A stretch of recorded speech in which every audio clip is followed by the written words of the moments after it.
Hello student, তোমরা সবাই কেমন আছো? আশা করি তোমরা সবাই ভালো আছো, সুস্থ আছো। তো নাও আজকে আমাদের ক্লাস স্টার্ট হচ্ছে। ক্লাস শুরু করার আগে আমি কিছু কথা তোমাদের বলে দিই। আজ থেকে আমাদের নতুন একটা প্র্যাকটিস সেট সিরিজ শুরু হবে। এই প্র্যাকটিস সেটটা স্পেশালি তাদের জন্য যারা এসএসসি জিডি এবং ডব্লিউবিপি পরীক্ষার জন্য প্রিপারেশন নিচ্ছে, তাদের জন্য ইম্পর্টেন্ট। তাছাড়া সিজিএল সিএইচএসএল এর জন্য যারা প্রিপারেশন নিচ্ছে তাদের ক্ষেত্রেও এটা খুব ইম্পর্টেন্ট। তো আজ থেকে প্রত্যেক দিন রাত্রি ৮টার সময় আমরা একটি প্র্যাকটিস সেট আপলোড করব, যেখানে ১৫ থেকে ২০টা প্রশ্ন থাকবে। তোমরা এই ক্লাসটা ভালো করে করো, দেখবে যে অনেকটা কিছু শিখতে পেরেছো। তো নাও শুরু করা যাক আজকে ক্লাসটা। প্রথম প্রশ্ন। তো প্রথম প্রশ্ন হচ্ছে, কোনো সংখ্যার 25% হলো ৮০, তাহলে সংখ্যাটি কত? তো আমি এই ক্লাসগুলো একটু অ্যাডভান্সে করাবো। হ্যাঁ, 25%। তো আমরা জানি সবাই 25%-এর ফ্র্যাকশন কত? 1/4। তাহলে একের মান দেওয়া আছে ৮০, আমাকে বের করতে হবে 4-এর মান। তো 4-এর মান কত? এখানে 4 দিয়ে গুণ করব, 320। তাহলে অ্যান্সার আমাদের হয়ে গেল কত? 320। কেমন লাগলো এই নিয়মটা? খুব ভালো স্যার। এই অঙ্কটা আমরা এইভাবেও করতে পারি। যদি আমরা মনে করি যে স্যার দেখেন, সংখ্যাটাকে আমরা ধরলাম 100%, যেখানে 25%-এর মান দেওয়া আছে, যেখানে 25%-এর মান দেওয়া আছে ৮০, তাহলে আমাকে কি করতে হবে? 1%-এর মান বের করতে হবে, হ্যাঁ কি না? 1%-এর মান বের করতে হবে। তাহলে কি হবে? এই 25টা ওপাশে গিয়ে কি হবে? ভাগ হয়ে যাবে। হ্যাঁ, 1% ভাগ হলে কত হবে? এটা হবে 3.20। তারপরে আমাকে যেটা বের করতে হবে সেটা হচ্ছে 100%-এর মান বের করতে হবে। তো 100%-এর মান বের করার নিয়ম কি? যদি আমি এখানে 100 বসাই, তাহলে আমাকে এই পাশেও 100 দিয়ে গুণ করলে 320। আশা করি সবাই বুঝতে পেরেছ। নেক্সট।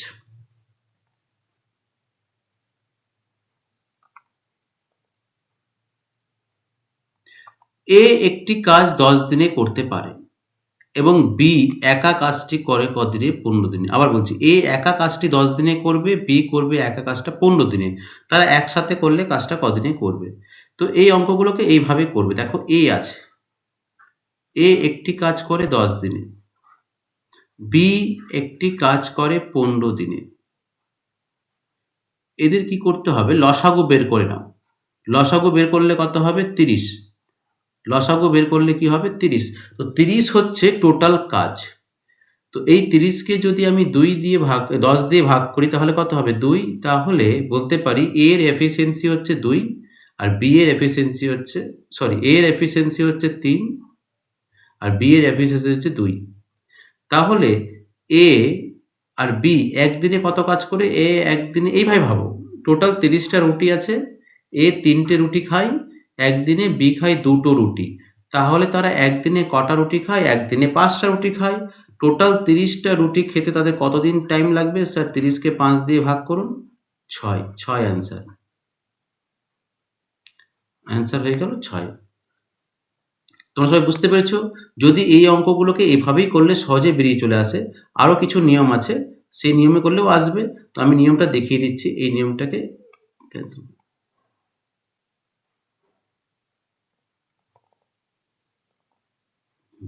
দেখো নিয়মটা, এ একটি কাজ করছে 10 দিনে, বি করছে 15 দিনে। তাহলে কি করবে তোমরা? সহজে 10 আর 15 গুণ করে দেবে, আর এই দুটো যোগ করে নিলে, যোগ করলে কত হয়? 25। 15 আর 10 গুণ করলে 150, আর 150কে 25 দিয়ে ভাগ করলে কত হয়? 6। 6 অ্যান্সার। অঙ্কগুলোকে আমরা এইভাবে করতে পারি। বোঝা গেল? হ্যাঁ স্যার, বুঝতে পারলাম। নেক্সট। 6 জন শ্রমিক একটি কাজ 8 দিনে করে, 4 জন শ্রমিক ওই কাজটা কদিনে করবে? 6 জন শ্রমিক একটি কাজ করে 8 দিনে, তো 6 ইন্টু 8, টোটাল কাজ পেয়ে গেলাম। 6কে 8 দিয়ে, এভাবে ভাবো, 6 জন শ্রমিক 6 জন শ্রমিক 8 দিনে একটা কাজ করে, তো টোটাল কাজ কত? 6 ইন্টু 8। আবার 4 জন শ্রমিক একই কাজ, মানে এই কাজটা কদিনে করবে তো জানি না, সেটাকে আমি ডি লিখে দিলাম। ৮ ছয় কত? ৪৮, ৪৮কে ৪ দিয়ে ভাগ করলে ১২, ১২ অ্যান্সার। অনেকে এইভাবে করে ৪ ১ কে ৪, ৪ ২ ৮, ব্যাস। নেক্সট অ্যান্সার কত হলো? ১২, ১২ মানে অপশন নাম্বার বি। তোমরা কিন্তু কমেন্ট বক্সে অবশ্যই লিখে পাঠাবে যে ক্লাসগুলো কেমন হচ্ছে, যদি কোনো রকম পরিবর্তন চাও সেটাও জানাবে। নেক্সট, একজন ব্যক্তি ২,৫০০ টাকায় একটি নির্দিষ্ট হারে ৪ বছরের জন্য জমা রাখেন। আচ্ছা সরি, একজন ব্যক্তি ২,৫০০ টাকা কি করছে? জমা রাখছেন ৪ বছরের জন্য, আর সে সুদ পেয়েছে কত? ৬০০ টাকা। তাহলে রেট অফ ইন্টারেস্টের মান কত? মানে আর এর মান কত? তো এই অঙ্কগুলো করার অনেকগুলো নিয়ম আছে, আমি একটু অ্যাডভান্সেই করি। দেখো ভালো করে শোনো। তুমি আমাকে দিলে ২,৫০০ টাকা, সুদ হয়ে গেছে কত? ৬০০ টাকা, রাইট? বলে হ্যাঁ স্যার ঠিক। তো এই দুটো শূন্য শূন্য কেটে দিলাম। তো বলে স্যার 25 টাকায় সুদ হলো ৬ টাকা, তাহলে ১০০ টাকায় সুদ কত? এখানেও ৪ দিয়ে গুণ করলাম, এখানেও ৪, ২৪ টাকা। ১০০ টাকায় সুদ হচ্ছে ২৪ টাকা। ক বছরে? ৪ বছরে। তাহলে ১ বছরে সুদ কত? ২৪কে ৪ দিয়ে ভাগ করলে ৬। এটাই তো চেয়েছে না? দেখো বের করে দিলাম। অনেকে কি করে এটাকে সূত্র দিয়ে করে। এটা সবাই বুঝতে পেরেছো? তো বাকিরা যেভাবে করে দেখো ওই নিয়মটাও দেখিয়ে দিচ্ছি তোমাদেরকে।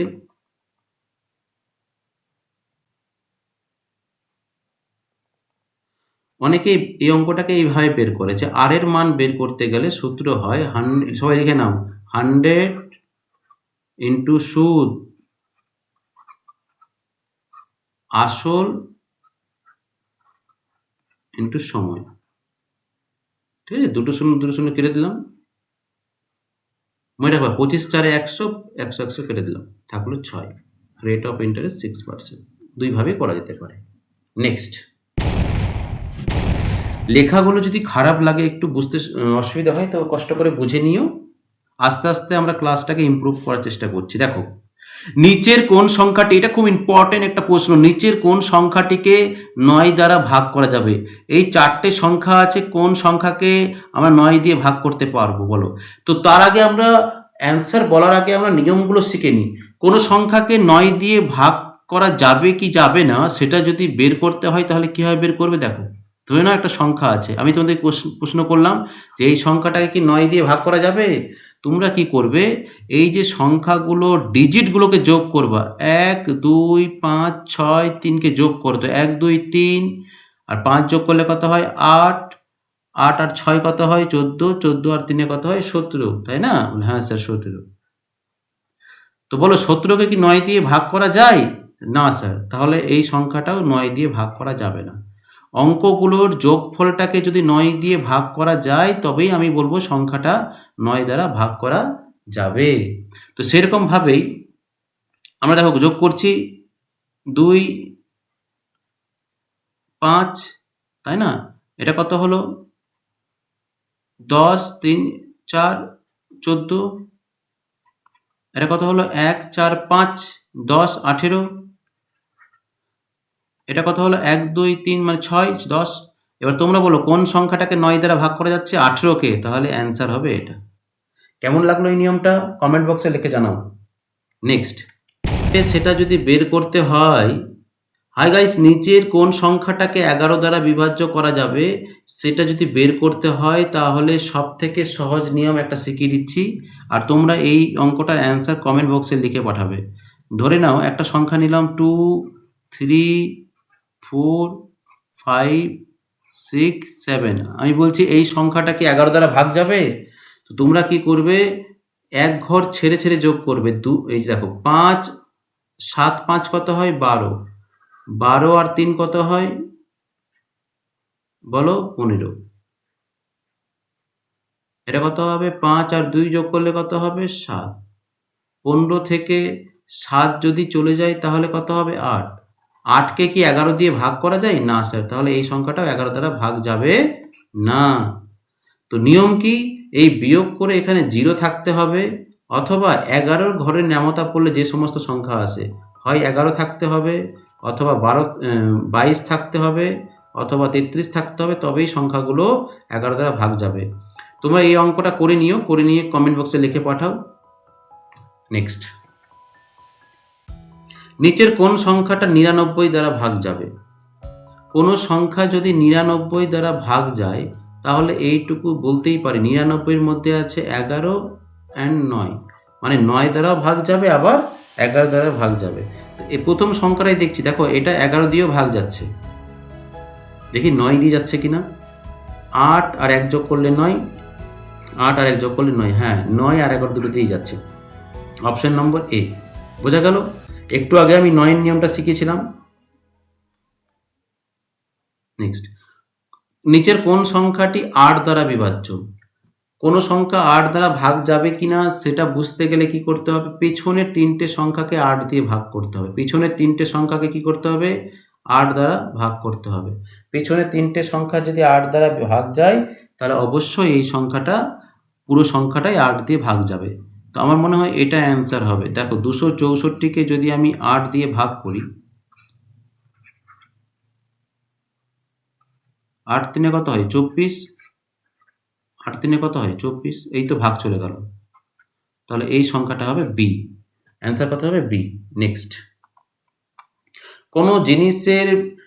যদি কোনো জিনিসের 20% লাভে বিক্রি করা হয় এবং বিক্রয় মূল্য 240 টাকা হয় তাহলে ক্রয় মূল্য কত?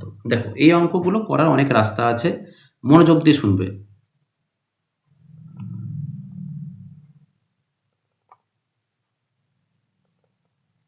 তো মনোযোগ দিয়ে শুনবে, অনেক কিছু শিখতে পারবে এখান থেকে। দেখো ভালো করে নিয়মটা শোনো। একটি জিনিসের ক্রয় মূল্য সবসময় আমরা 100% ধরে নিই। 20% লাভে মানে 120তে বিক্রি করেছি। তো 120% এর মানই তো কত? 240 টাকা। তাহলে 1% এর মান কত? স্যার 0 0 কেটে দিলাম, 12 দিয়ে 24। 1% এর মান হচ্ছে 2। ক্রয় মূল্য কত? ক্রয় মূল্য তো 100% ছিল, তাহলে 100% এর মান হবে 200 টাকা। দেখো হয়ে গেল 200 টাকা। বোঝা গেল? বলে হ্যাঁ স্যার বুঝতে পারলাম। ঠিক আছে, নেক্সট। 5,000 টাকা 2 বছরের জন্য 10% হারে বার্ষিক হারে সরল সুদে বিনিয়োগ করা হলে সুদ কত? আবার বলি, আচ্ছা ঠিক আছে, তুমি 5,000 টাকা কোথাও ইনভেস্ট করেছো 2 বছরের জন্য। কত বছরের জন্য? 2 বছরের জন্য। রেট অফ ইন্টারেস্ট কত? 10%। তাহলে সুদ চেয়েছে, তো সুদ বের করার অনেক রকম নিয়ম আছে। তা আমার নিয়মটা করো। তুমি আমাকে 5,000 টাকা দিলে, বলে হ্যাঁ স্যার দিলাম। দেখো 1 বছরে 10%, তো 2 বছরে কত? 2 বছরে 20%। ব্যাস 5,000 টাকার 20% এর মান বের করলেই তো হবে, তাই না? তো পার্সেন্টের মান বের করতে দেখো শেখো। মনে রাখবে পার্সেন্টেজ উঠে গেলে নিচে 100 হয়, তো দুটো শূন্য কেটে গেল। বলো হ্যাঁ কি না? বলে হ্যাঁ স্যার হ্যাঁ। 20 আর 50 যদি আমি গুণ করি তাহলে কত হবে? 1000। 1000 অ্যান্সার। দেখো কত সহজে আমরা অ্যান্সারটা বের করে নিলাম। তাহলে সুদ কত? 1000। নেক্সট, 8,000 টাকা বার্ষিক কত আছে? 5% হারে 3 বছরের সুদ কত হবে? বা সাধারণ সুদ মানে হচ্ছে সরল সুদ। তো এই অঙ্কটাও এভাবে করব। ধরে নাও তুমি আমাকে 8,000 টাকা দিলে, বলে হ্যাঁ স্যার দিলাম। 1 বছরে 5%, তাহলে 3 বছরে কত? 3 বছরে 15%। বলো হ্যাঁ কি না? বলে হ্যাঁ স্যার হ্যাঁ বুঝতে পারলাম। মনে রাখবে পার্সেন্টেজ উঠে গেলে নিচে 100 হয়, 100-র জন্য দুটো শূন্য কেটে গেল। বলে হ্যাঁ কেটে গেল। 80 আর 15 গুণ করলে কত হয়? এটার জন্য শূন্য হয়ে গেল, 15 8 120, 1200। কেমন লাগলো অঙ্কটা? অবশ্যই কমেন্ট বক্সে লিখে পাঠাও। তাহলে সুদ হলো 1200 টাকা। সত্যি বলতে কি আজকের ক্লাস করাতে আমার নিজেরও খুব ভালো লাগছে।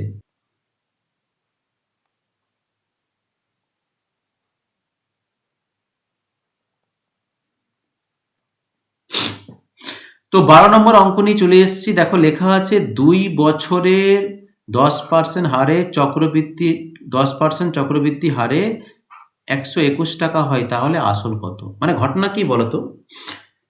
ধরে নিচ্ছি এক ব্যক্তি আছে, সে আমাকে কিছু টাকা দিল। কত টাকা দিল জানি না। সেই টাকাটা 2 বছরে 10% হারে 121 টাকা হয়ে গেল। তাহলে কত টাকা দিয়েছিল সেটা বের করতে হবে। তো এই অঙ্কগুলো বের করার অনেক সূত্র আছে, আমি যেটা শেখাচ্ছি সেইভাবে করো। এইটুকুটা বলো আমাকে 10% এর ফ্র্যাকশন কত? স্যার 10% এর ফ্র্যাকশন হচ্ছে 1/10, এটা সবাই জানে। মানে 10 টাকা তুমি আমাকে দিলে 1 টাকা হলো সুদ, তাহলে ক টাকা তোমাকে দিতে হবে? 11। স্যার 11 দিতে হবে, ঠিক। এবার 1 বছরে এটা, 2 বছরে কত? 2 বছরে কি করবে? এটা স্কয়ার করে দেবে।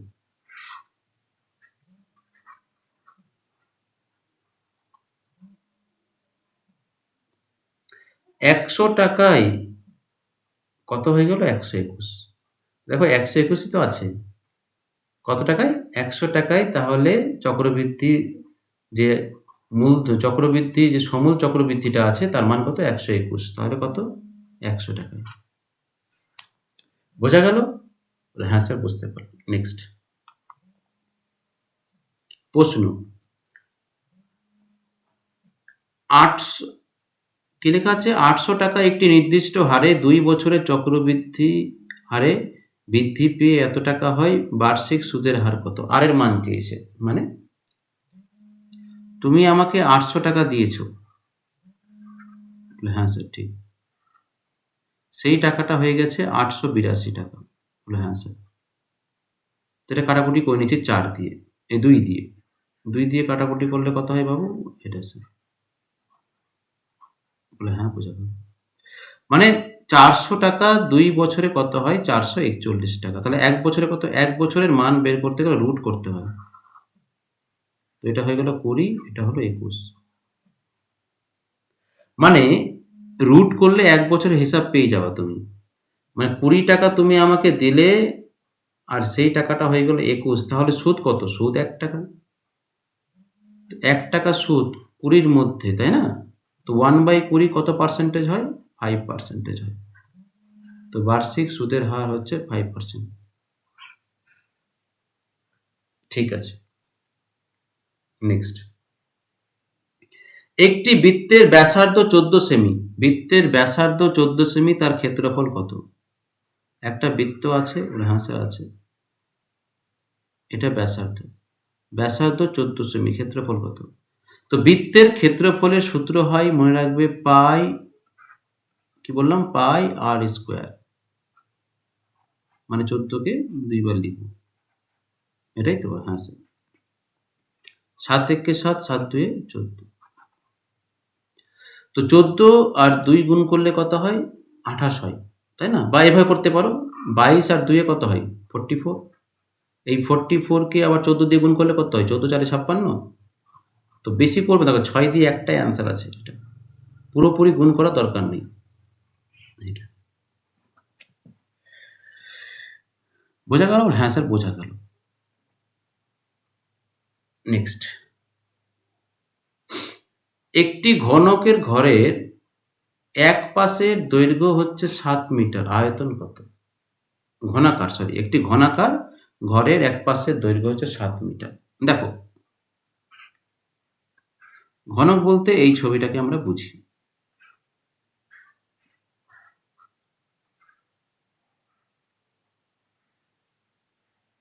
ঘনকের টোটাল 12টা বাহু, হ্যাঁ, প্রত্যেকটা বাহু সমান। তো একটা বাহু, একটা সাইডের মান যদি 7 হয়, তাহলে তার আয়তন যদি বের করতে বলে, তাহলে মনে রাখবে বাহু কিউব।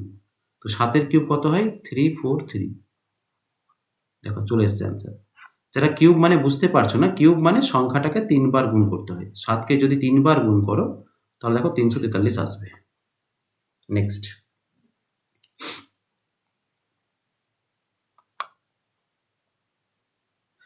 একটি আয়তকার ঘরের দৈর্ঘ্য প্রস্থ উচ্চতা দেওয়া আছে। দৈর্ঘ্য 10 মিটার, প্রস্থ 8 মিটার আর উচ্চতা 6 মিটার। তার আয়তন কত?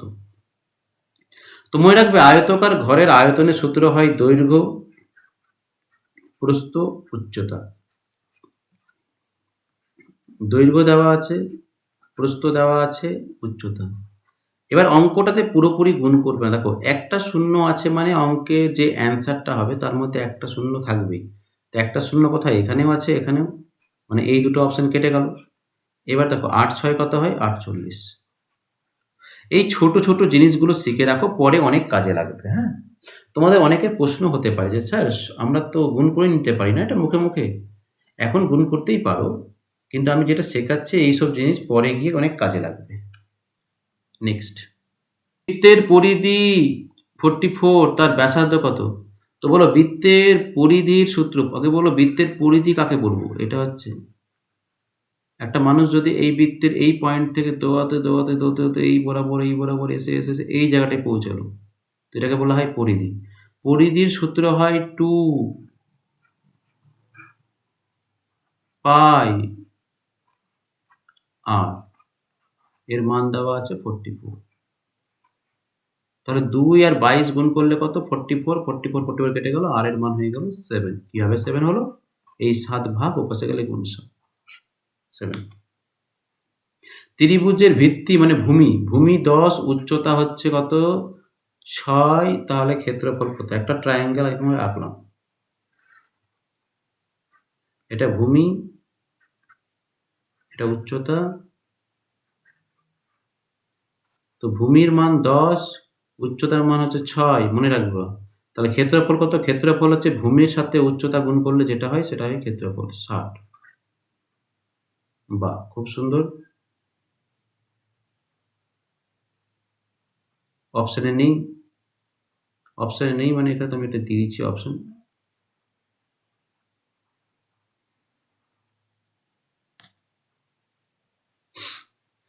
ঘনকের এক পাশের দৈর্ঘ্য হচ্ছে 6 সেমি, তাহলে তার ক্ষেত্রফল কত? ঘনকের ক্ষেত্রফলের সূত্র হচ্ছে 6 ইন্টু বাহু স্কোয়ার। বাহুর মান কত? 6। বলো হ্যাঁ কি না? হ্যাঁ স্যার। তো 6 স্কোয়ার 36, আর 6 গুণ করলে 216।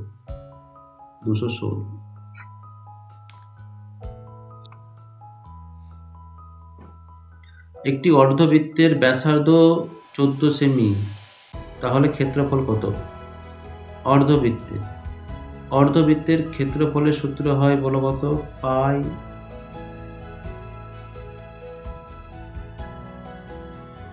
আর স্কোয়ার বাই 2। এটা হচ্ছে অর্ধবৃত্তের ক্ষেত্রফল। তাহলে স্যার দেখেন 7 একে 7, 7 2 14, তো এটা কেটে গেল। 14 আর 2 গুণ 22 গুণ করলে 14 2 28, 14 2 28, 2 যোগ করলে 30, 308 অ্যান্সার।